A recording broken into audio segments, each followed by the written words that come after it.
cats are technically liquid, and science has finally caught up with your sink. For centuries, humanity has asked the great questions. Why are we here? What is the meaning of life? Is there intelligent life beyond Earth? And most importantly, why does my cat fit inside a cereal bowl? At last, science has stumbled into the kitchen at 3 a.m., stepped barefoot on a hairball, and announced the truth. Cats may technically behave like liquids. Not fully liquid, of course. You cannot pour a cat into a glass, although many cats do appear to pour themselves into places they have absolutely no business occupying. A shoebox, a mixing bowl, a bathroom sink, a flower pot, that suspiciously small cardboard rectangle that came with your new phone charger. If there is a container, no matter how physically insulting, a cat will attempt to become its contents. This strange discovery became famous when physicist Marc-Antoine won an Ig Nobel Prize for exploring the question, can a cat be both a solid and a liquid? This was not because scientists had finally run out of things to do, although that remains a possibility. It was because cats display one of the classic behaviors of liquids. They take the shape of their container. Water does it, honey does it, molten lava does it, and Mr. Whiskers, a 13-pound domestic judgment machine, does it inside a salad bowl. To understand this deeply serious matter, we must talk about rheology, which is the study of how materials flow and deform. It sounds complicated, but basically rheology asks, is this thing stiff? Is it gooey? Does it slowly spread out like pancake batter? Or did it just knock a mug off the counter while maintaining eye contact?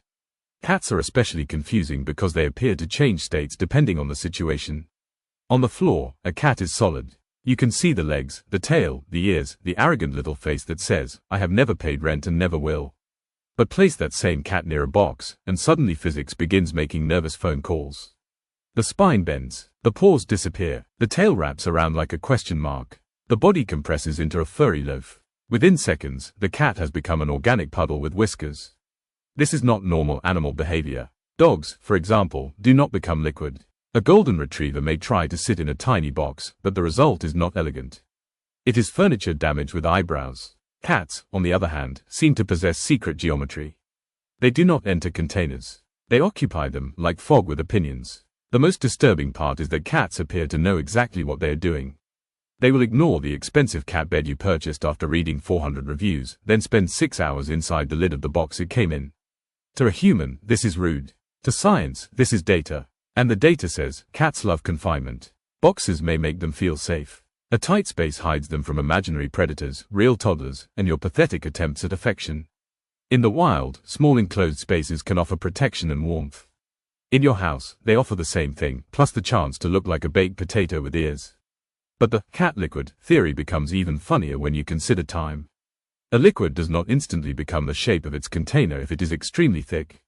Honey takes longer than water. Cold syrup takes longer than warm syrup. And a cat takes as long as it wants, because your schedule means nothing.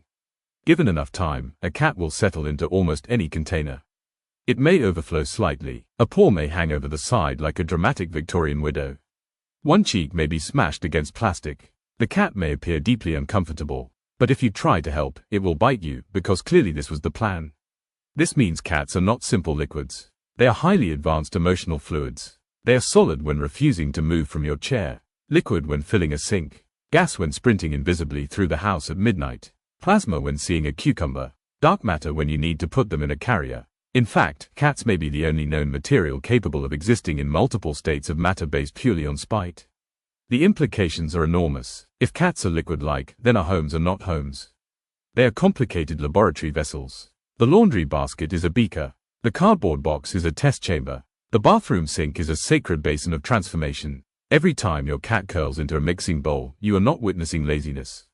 You are witnessing applied physics with claws. This also explains why cats cannot be easily removed from containers. When you try to pick up a relaxed cat, it sometimes becomes heavier than expected, like a sandbag filled with soup. This is known by cat owners as no-bones mode. Scientists may have a more technical term, but no-bones mode is correct and should be respected. Of course, cats are not literally liquid. They have skeletons, organs, and a strong belief that your glass of water belongs on the floor. But behaviorally, they challenge our categories. They remind us that nature is strange, science is playful, and the universe has a sense of humor.